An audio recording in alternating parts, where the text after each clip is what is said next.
Assalamualaikum warahmatullahi wabarakatuh. Halo Sobat San, bersama saya Henny, kita di podcast diskusi santai. Oke nih Kak, sedikit informasi untuk podcast diskusi santai ini merupakan kolaborasi antara Divisi PSDM dengan Divisi Medkominfo San Capture Lombok 2024. Nah, untuk tema besar kita pada pagi hari ini itu mengenai pelecehan seksual terhadap anak. Tentunya dengan narasumber ataupun pemateri kita pada pagi hari ini itu Kak Nurul Aulia. Oke, terima kasih Kak Nurul sudah bersedia untuk hadir dan juga berbagi informasi. Oke, sedikit informasi juga untuk podcast kita pada pagi hari ini atau podcast pertama kita bertempat di Abnormal Coffee. Tentunya dari kami San mengucapkan terima kasih banyak untuk Abnormal Coffee yang sudah menyediakan tempat yang begitu nyaman di sini. Terima kasih banyak. Oke, langsung saja kita ke pembahasan. Assalamualaikum warahmatullahi wabarakatuh. Halo Sobat San, bersama saya Henny Sepira di podcast Diskusi Santai. Oke Kak, untuk podcast kali ini kita akan membahas tentang anak-anak nih. Nah, yang pada harusnya di usia mereka itu mereka bermain-main, bersenang-senang. Tetapi ada sebagian dari mereka nih Kak yang masa kecilnya itu suram karena ada juga beberapa yang mengalami pelecehan seksual. Nah, ada ungkapan yang mengatakan bahwa masa kecil itu seharusnya menjadi waktu yang dipenuhi dengan kebahagiaan dan juga kegembiraan Kak. Tapi ada sebagian anak-anak yang dalam masa kecilnya mereka tidak mendapatkan hal itu, malah sebaliknya. Itu efek dari pelecehan seksual itu sendiri. Sehingga selamat datang saya ucapkan di podcast kami yang akan membahas tentang pelecehan seksual terhadap anak. Ya, ini bisa kita katakan sebagai isu yang sangat penting dan juga sensitif ya. Oke, masalah ini merupakan kejahatan yang sangat memprihatinkan di sekitaran kita karena banyak sekali anak-anak yang merasakan ataupun mengalami pelecehan seksual itu sendiri. Oke, pada pagi hari ini bersama saya Kak Nurul Aulia atau yang sering kita panggil Kak Aul. Halo Kak. Halo. Ya, gimana nih Kak untuk kabarnya pagi hari ini? Alhamdulillah masih dalam keadaan sehat ya, dan saya menyapa semua Sobat San yang ada di sana. Hari ini kita bahas tentang pelecehan seksual terhadap anak ya. Wah, materi yang sangat luar biasa, dan terima kasih sebelumnya ya sudah mengundang saya sebagai narasumber di diskusi santai kita di podcast ini. Terima kasih banyak teman-teman San. Oke, sama-sama Kak Aul. Kita kayaknya perlu untuk men-trigger para pendengar kita pada pagi hari ini ataupun nanti yang melihat siaran ulang ini, karena seperti yang saya katakan tadi untuk topik ini lumayan sensitif, dan juga saya harap nanti teman-teman bisa mengambil pelajaran dari apa yang kita akan bahas. Oke nih Kak, langsung saja ini topik pertama itu mengenai dari segi anak-anak yang mengalami pelecehan seksual. Supaya kita lebih mengetahui apa itu pelecehan seksual, mungkin Kak Aul nih bisa menjelaskan ke kita apa itu pengertian dari pelecehan seksual itu sendiri, dan tindakannya itu kayak apa saja, dan apa yang dimaksud dengan tindakan pelecehan seksual. Oke, jadi pelecehan seksual itu sendiri ya, kalau misalkan kita melihat dari sisi korban dan juga sisi pelakunya, itu adalah sebuah tindakan sebenarnya dilakukan oleh orang dewasa dalam ranah seksual terhadap anak. Jadi di sini biasanya korbannya adalah anak-anak itu sendiri. Dan pelecehan seksual itu teman-teman ada dua jenis sebenarnya, tidak hanya kontak fisik ya, tidak hanya diraba fisiknya atau dilakukan suatu kontak fisik secara langsung, tapi pelecehan seksual itu juga adalah pelecehan seksual secara lisan. Jadi anak-anak yang misalkan orang dewasa ngobrol tentang suatu seksual yang secara sensitif dan intim kepada anak-anak, itu juga termasuk ke dalam pelecehan seksual. Karena memang dalam berbicara terhadap anak-anak kan kita harus punya batasan-batasan juga ya. Dan misalkan ada orang dewasa yang memperlihatkan pornografi dalam bentuk visual kepada anak, itu juga termasuk ke dalam pelecehan. Jadi yang perlu Sobat San ketahui bahwa pelecehan anak itu tidak melulu tentang kontak fisik saja, tapi ada lisan dan juga ada visual seperti itu. Oke, jadi kayak banyak sekali nih kan jenis-jenis pelecehan seksual, bukan kayak diraba-raba, tapi bahkan dari segi omongan pun gitu. Nah, oke nih Kak, terus juga dari tadi kita sudah mengetahui soal bentuk-bentuknya ini. Menurut Kak Aul nih apa saja faktor yang menjadi pemicu dari pelecehan seksual terhadap anak? Apakah itu dari segi ekonomi, terus juga dari segi lingkungan, atau malah ke masalah psikologis tertentu, Kak? Ya, kalau untuk pemicunya ya dari pelecehan seksual itu memang pertama itu adalah dari segi lingkungan itu sendiri dan juga dari pola asuh orang tua juga ya. Jadi banyak sekali memang pelaku-pelaku tindakan pelecehan seksual ini adalah mereka-mereka yang memang pergaulannya itu adalah dari segi pergaulan bebas ya, kita bisa katakan lebih banyaknya seperti itu. Dari segi lingkungannya mereka memang adalah lingkungan-lingkungan yang bisa kita katakan lingkungan yang cukup negatif ya, itu pemicunya. Kemudian juga pola asuh orang tua, jadi ada banyak pelaku pelecehan seksual itu yang broken home. Jadi memang pola asuh orang tua mereka itu tidak baik, akhirnya mereka melakukan tindakan-tindakan kriminal, termasuk salah satunya itu adalah pelecehan seksual itu sendiri. Kemudian yang paling banyak itu adalah karena adanya kesempatan. Jadi pernah dengar kan, pelaku itu melakukan suatu tindak kriminal karena memang ada kesempatan.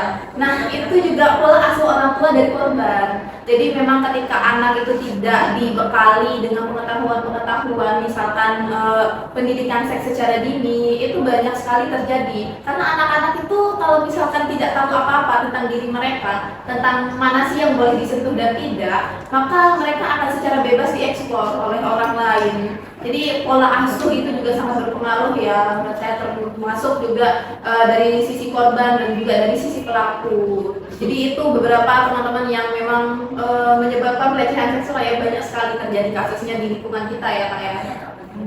Jadi kayaknya ini perlu diperhatikan oleh calon-calon ibu atau calon-calon orang tua nanti untuk memperhatikan pola asuh anaknya.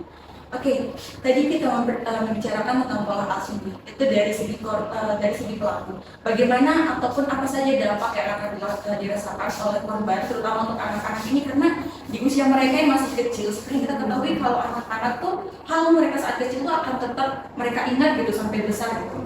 Ini apakah nanti dari segi psikis, terus juga fisiknya itu akan berdampak. Oke, kalau untuk dampaknya ya, memang dari segi psikis itu berdampak. Kita lihat dulu, kalau misalkan pelecehan, tadi kan kita sudah berbicara bentuk-bentuknya ya.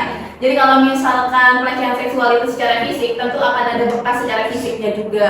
Terutama memang lebih banyak korban pelecehan seksual itu adalah perempuan ya. Dan itu tentu akan sangat membekas secara psikisnya juga. Ketika dia dewasa, maka dia tidak akan ada rasa percaya diri. Percayalah teman-teman, anak yang menjadi korban pelecehan seksual itu, ketika mereka menjadi dewasa, mereka punya trauma tersendiri, dan itu sudah banyak sekali kasusnya.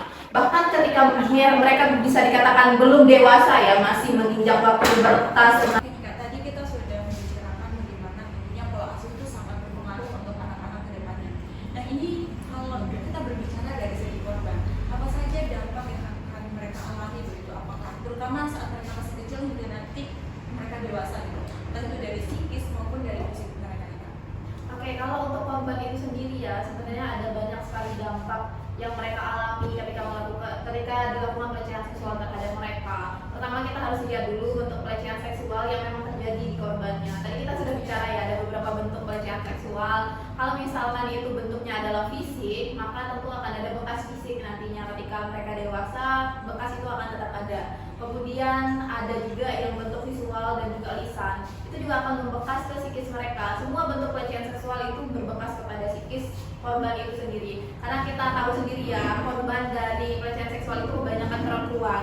Jadi perempuan itu percayalah pada saat mereka dewasa, dia tidak akan punya rasa percaya diri yang sebesar itu. Dia akan selalu ada rasa trauma ketika dia kecil, dia akan selalu mengingat, saya pernah dilecehkan. Dan di masyarakat kita, tahu sendiri ya mungkin Kak ya, di masyarakat kita itu masih sangat tabu ketika perempuan itu dilecehkan. Jadi yang akan rusak itu adalah nama baik cewek, bukan pelakunya. Biasanya si cewek disalahkan. Betul, mau segimanapun bejatnya pelaku, yang disalahkan itu adalah perempuan. Apalagi ini masih anak-anak yang masih polos, tidak tahu apa-apa, maka tentu akan ada dampak psikis dan rasa percaya diri akan hilang pada anak-anak yang memang menjadi korban dari pelecehan seksual itu sendiri. Jadi penting diingat juga ya bagi sobat San nih, ketika ada korban pelecehan seksual, maka sikap kita itu harus gimana sih? Kita tidak harus menjudge mereka bahwa mereka ini sudah rusak, tapi ingatlah mereka itu adalah korban, bukan pelakunya. Oke Kak, mungkin juga dari segi kita lebih untuk berpihak pada korban gitu ya, bukan kayak menyalahkan entah itu dari pakaian ataupun sebagainya. Nah ini Kak, tadi kan sudah dipaparkan gimana nanti susahnya mereka entah itu saat pelecehan yang terjadi ataupun untuk kedepannya gitu Kak. Nah gimana cara terbaik untuk membantu pemulihan mereka Kak? Soalnya kan ini kayak sangat dampaknya itu berkepanjangan sekali Kak. Sebenarnya untuk pemulihan korban pelecehan seksual itu sangat susah sekali ya, bisa dibilang sangat susah sekali. Sebenarnya untuk hukum dari pelecehan seksual itu sendiri itu sudah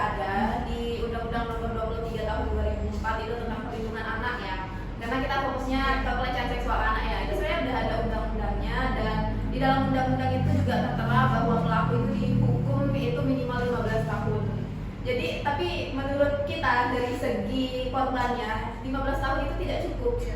Ketika kita melihat dampak yang sangat panjang, bagaimana dari pelecehan seksual itu terjadi sampai dengan dia dewasa, bahkan sampai dengan dia mati, dia akan mengingat itu. Dan cara kita supaya kita bisa membantu dalam pemulihan itu sendiri, pertama itu adalah support terbaik dari kita.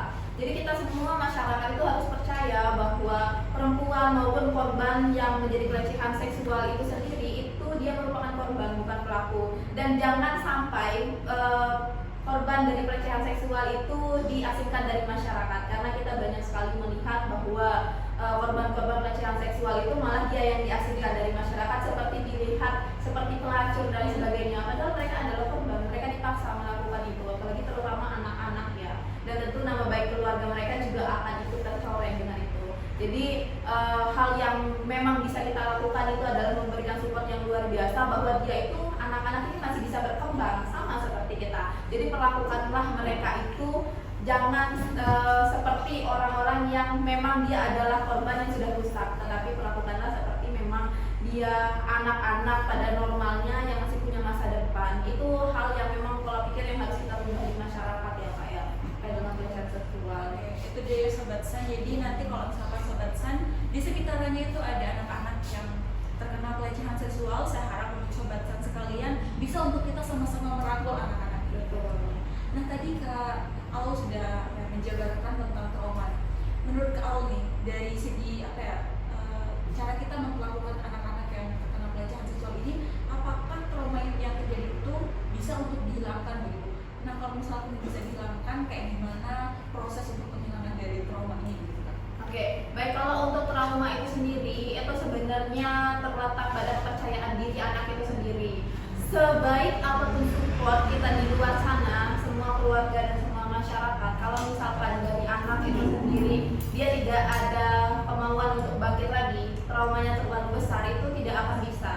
Dan ada beberapa sebenarnya cara supaya trauma itu kita bisa bantu seperti itu, karena kan kita bergantung pada anaknya ya, di dalam diri anaknya itu sendiri. Cuma di zaman modern seperti sekarang itu kita sudah punya ada namanya psikolog.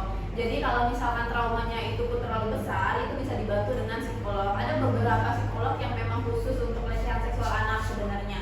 Jadi anak itu kalau misalkan punya trauma terlalu besar dan tidak bisa dihilangkan dengan support yang ada di lingkungannya, maka bawalah dia ke psikolog. Psikolog punya cara tersendiri untuk menghilangkan trauma. Tetapi yang bisa kita lakukan dari masyarakat, dari kita sendiri untuk membantu trauma itu hilang adalah menumbuhkan rasa percaya diri pada anak itu. Jadi benar-benar kita harus support dan melihat bahwa kamu ini bisa berkembang, kamu ini adalah anak normal seperti biasa, bukan bukan korban dari pelecehan seksual seperti itu.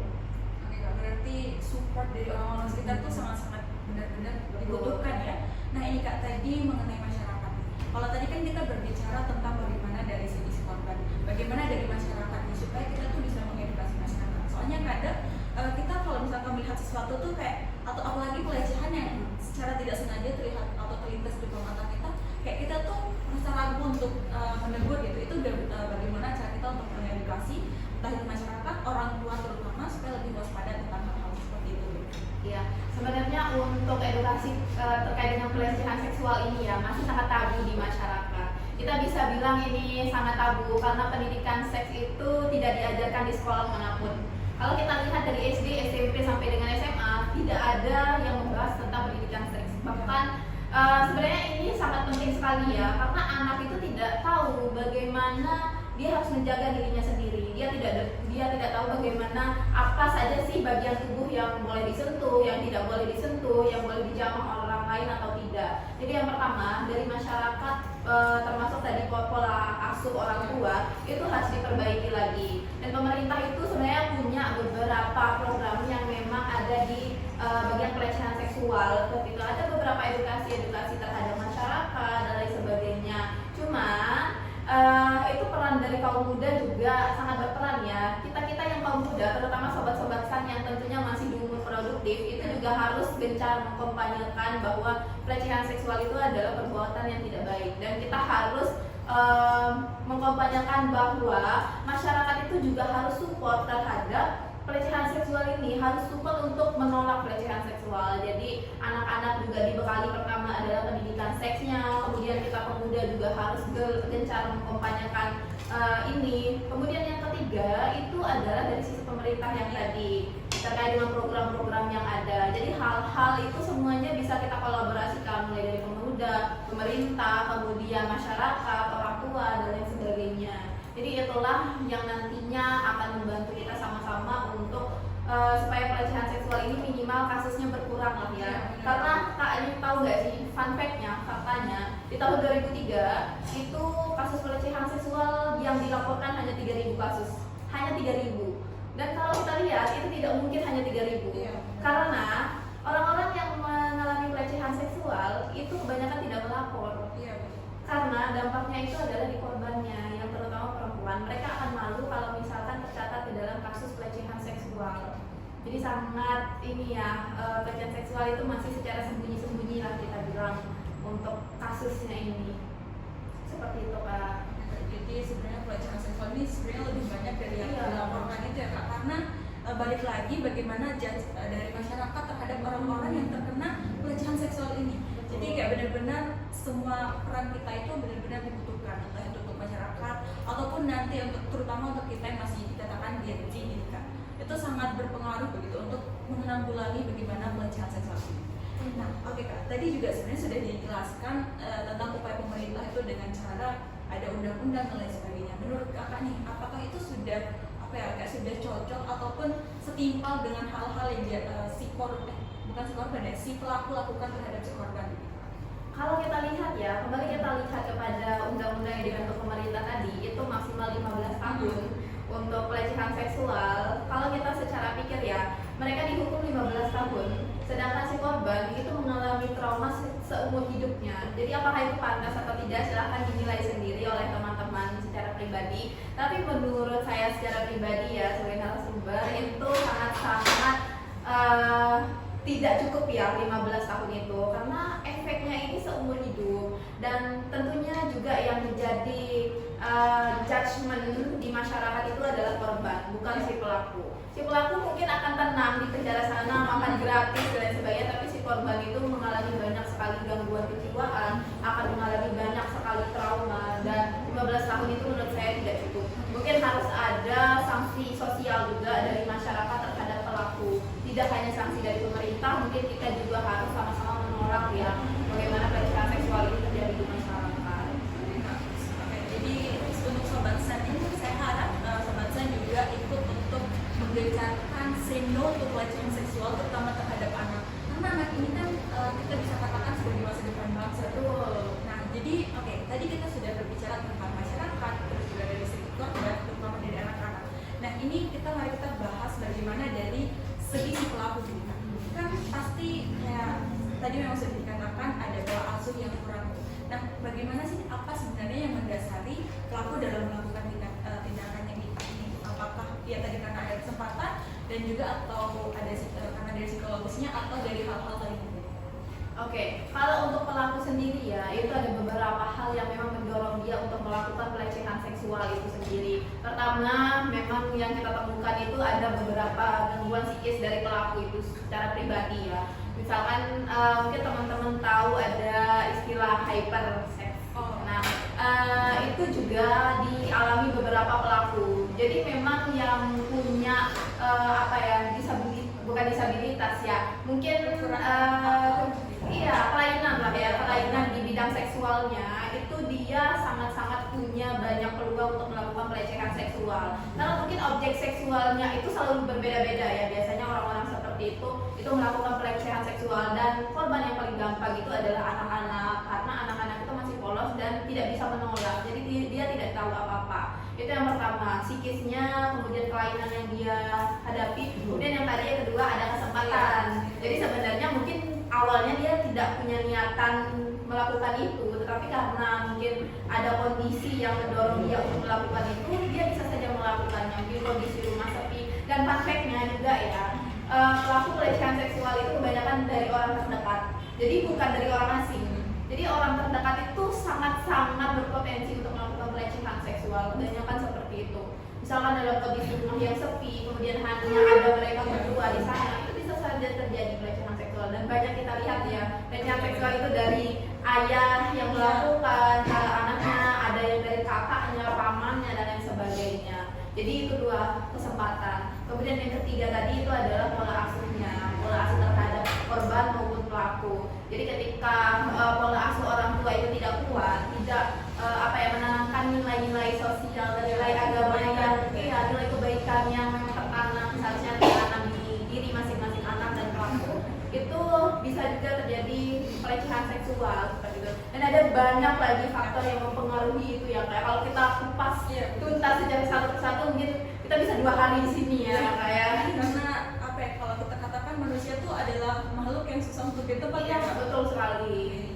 Jadi sepertinya satu trigger lagi untuk para sobat San untuk tetap waspada, karena bukan hanya anak-anak tapi bisa saja diri kita sendiri yang akan menjadi korban pelecehan seksual jika kita tidak waspada. Dan juga bukan untuk menakut-nakuti atau bagaimana, tapi ini supaya kita lebih berhati-hati lagi, entah itu kepada orang terdekat ataupun lagi kepada orang-orang asing begitu.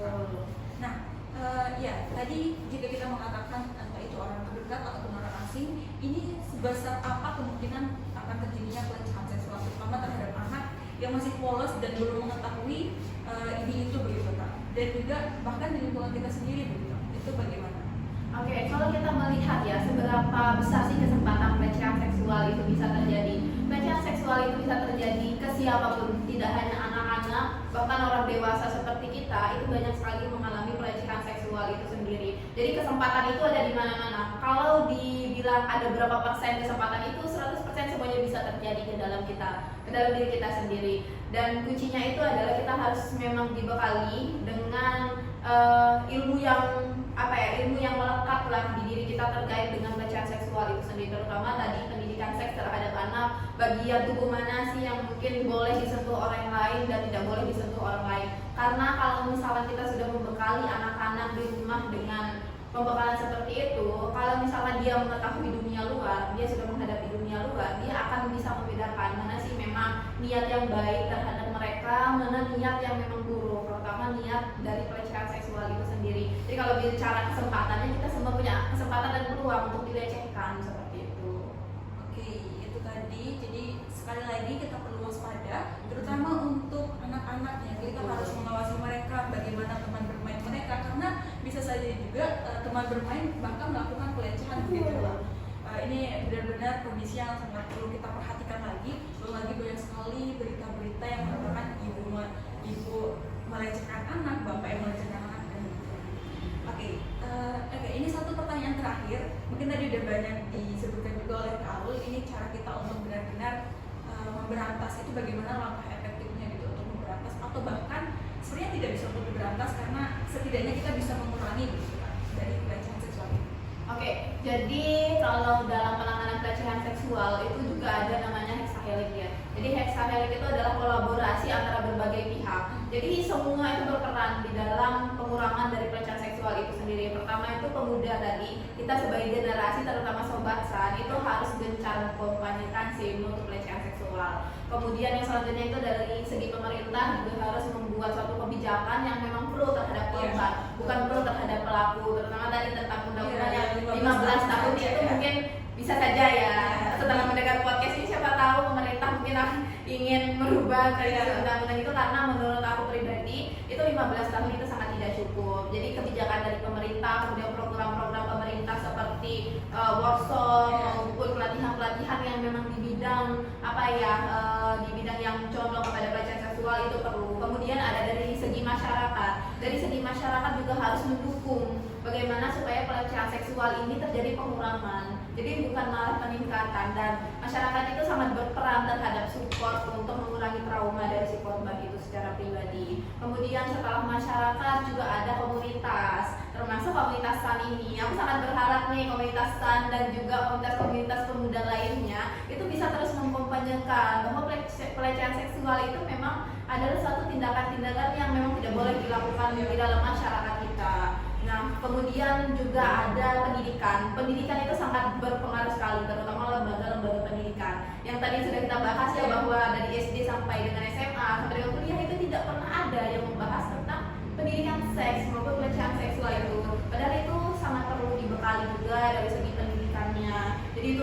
mungkin beberapa faktor juga yang bisa kita lakukan, hal-hal yang memang bisa kita upayakan untuk sama-sama mengurangi pelecehan seksual di Indonesia seperti itu.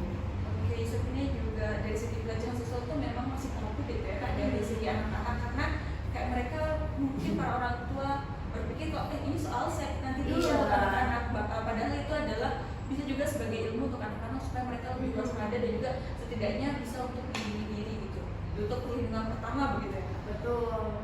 Ya, oke, itu tadi pembahasan luar biasa kita bersama Kak Aul. Terima kasih banyak Kak Aul. Ya memang agak mendebarkan dan juga berat ya kalau kita membahas soal pelecehan seksual, karena bagaimana ya, sangat banyak sekali begitu anak-anak yang mengalami pelecehan seksual, bagaimana nasib mereka untuk kedepannya dan lain sebagainya begitu. Oke, mungkin sebelum kita menutup ini Kak Aul ada pesan-pesan, entah itu nanti mungkin untuk para pelaku dan juga untuk korban-korban pelecehan seksual.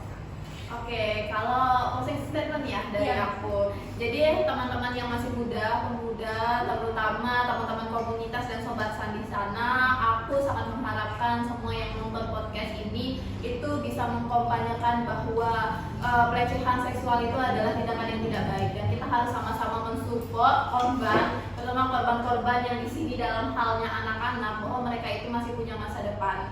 Hari mereka itu tidak berakhir ketika pelecehan seksual itu terjadi, tapi mereka punya masa depan yang sama dan kesempatan yang sama dengan anak-anak yang lainnya. Aku berharap teman-teman semua yang nonton podcast ini bisa terus mengkampanyekan untuk pelecehan seksual ya, dan kita sama-sama mensupport bahwa korban itu juga punya masa depan yang sama. Oke, terima kasih banyak Kak Aul. Jadi untuk sobat san dan sobat-sobat lainnya perlu digarisbawahi bahwa kita memang harus mendukung para korban untuk terus bangkit, karena ya saat mereka mengalami pelecehan seksual itu bukan berarti hari mereka berakhir di sana begitu ya Kak.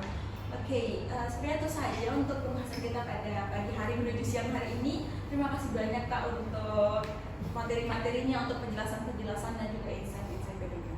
Oke, untuk sobat san, mungkin sobat san juga ingin menyatakan pendapat atau menyatakan pendapatnya, bisa langsung di kolom komentar bagaimana pendapatnya mengenai pelaku, entah itu pelaku ataupun korban, dan juga mungkin ada yang ingin menyarankan kepada pemerintah bagaimana revisi dari undang-undang ya Kak. Oke, itu saja, dan juga jangan lupa untuk kepoin Instagram kita di @san.lombok.2020. Oke, tak terasa nih sobat san, kita sudah ada di penghujung acara. Sebelumnya saya ucapkan terima kasih banyak ke Kak Aul atas insight-insight baru tentang pelecehan seksual terhadap anak, dan juga bagaimana tentunya kita harus melindungi korban-korban pelecehan seksual dan juga kita sama-sama merangkul mereka begitu ya Kak. Karena sekali lagi saat pelecehan seksual terjadi pada mereka itu bukan berarti hari terakhir mereka begitu, tapi itu adalah awal baru untuk mereka bisa tumbuh dan juga bangkit dari keterpurukan itu. Nah, oke, mungkin dari sobat san juga ingin menyampaikan aspirasi ataupun pendapatnya mengenai pelecehan seksual anak, atau bahkan ingin merevisi undang-undang yang tadi ya Kak, yang katanya kita harap bisa lebih baik lagi, bisa untuk menulis di kolom komentar. Dan juga jangan lupa untuk kepoin Instagram kita di @san.lombok2020. Sekian, wassalamualaikum warahmatullahi wabarakatuh.